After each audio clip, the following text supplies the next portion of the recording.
আসসালামু আলাইকুম রহমতুল্লাহ বরকাত।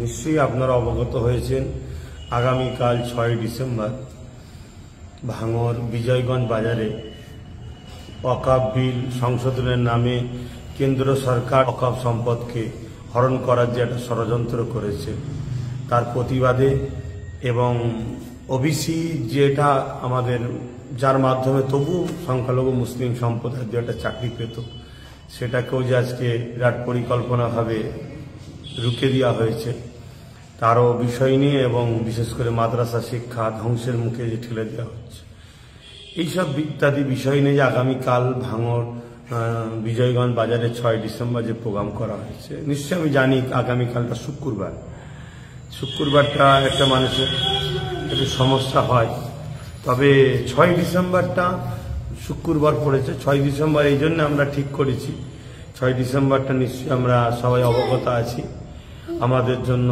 বা দেশের জন্য সংবিধানের জন্য একটা কালা দিন। এই দিনে এক অশুভ শক্তি বাবরি মসজিদকে শহীদ করেছিল, তাই ৬ ডিসেম্বরটা শুক্রবার পড়লেও আমাদেরকে একটু খেয়াল রাখতে হবে, একটু ত্যাগ স্বীকার করতে হবে।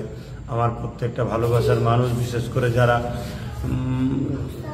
ন্যায় সত্যের পক্ষে ন্যায় ইনসাফ করার মানুষ যারা, তারা একটু ত্যাগ স্বীকার করবেন। দুটোর মধ্যেই আসবেন, কেন শীতের বেলা প্রোগ্রাম ৪টে পর্যন্ত ওর বেশি করা সম্ভব হয়ে উঠবে না, তাই দুটোর মধ্যেই চলে আসবেন, এটুকু আশা রাখবো। একটা দিন কষ্ট করবেন, যারা আসতে ইচ্ছুক একটু সকাল সকাল মানে দুটোর মধ্যেই আসবেন, এটা আশা রাখবো।